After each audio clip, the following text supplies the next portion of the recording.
অসমত উৎপাদিত সামগ্ৰীসমূহৰ বিশ্বমুখী যাত্ৰা আৰু অসমৰ জৈৱ বৈচিত্ৰ্যক বিশ্বৰ দৰবাৰলৈ লৈ যোৱাৰ বাবে অসম চৰকাৰে এক অভিলাষী প্ৰকল্প হাতত লৈছে ব্লু ভেলী ক্লাষ্টাৰ, যি পদক্ষেপৰ জৰিয়তে এতিয়া অসমত উৎপাদিত সামগ্ৰীসমূহে উপযুক্ত দামসহ বিশ্বৰ বজাৰ দখল কৰিবলৈ সক্ষম হ'ব। বিশেষকৈ ইউৰোপীয় যিসমূহ দেশ, সেই দেশসমূহৰ বজাৰ দখল কৰিবলৈ সক্ষম হ'ব।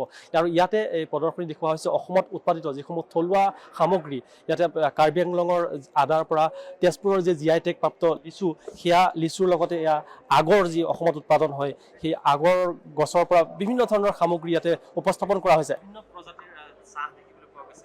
এতিয়া ইউৰোপীয় বজাৰত সেয়া মিডলমেন নোহোৱাকৈ উপস্থাপন কৰা হ'ব। নহয় ছাৰ, প্ৰথম কথা আমি আপোনাৰ আসাম গভৰ্ণমেণ্টক আমি ধন্যবাদ দিব বিচাৰিছোঁ যে তেখেতসকলে আমাৰ আজি অসম যি বস্তুবোৰৰ কাৰণে বিখ্যাত, তেখেতসকলক এটা প্লেটফৰ্ম দিছে যে ইউৰোপিয়ান ইউনিয়নৰ লগত মাৰ্কেট কৰি যোনখিনি আমাৰ অসমৰ চাহ, বিশেষকৈ আমাৰ অসমৰ CTC অৰ্থডক্স এইবোৰ বিখ্যাত হয়, তেখেতসকলে আমাৰ ইউৰোপিয়ান মাৰ্কেটত এটা ধুনীয়া এটা বজাৰ পায়।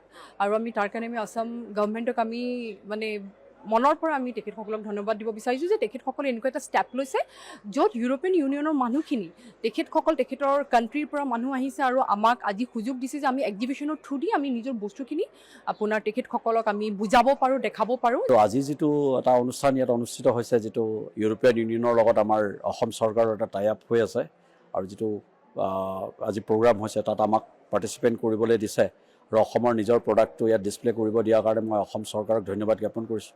আৰু এইটো আপোনালোকে জানি সুখী হ'ব যে এই পাৰফিউমটো অসমৰ প্ৰথম পাৰফিউম, দ্য ফাৰ্ষ্ট পাৰফিউম। অতদিনে বিদেশৰ বজাৰৰ পৰা অসমলৈ পাৰফিউম আহিছিল, ভাৰতৰ বাহিৰৰ পৰা অসমলৈ পাৰফিউম আহিছিল, অসমৰ বাহিৰৰ পৰা অসমলৈ আহিছিল।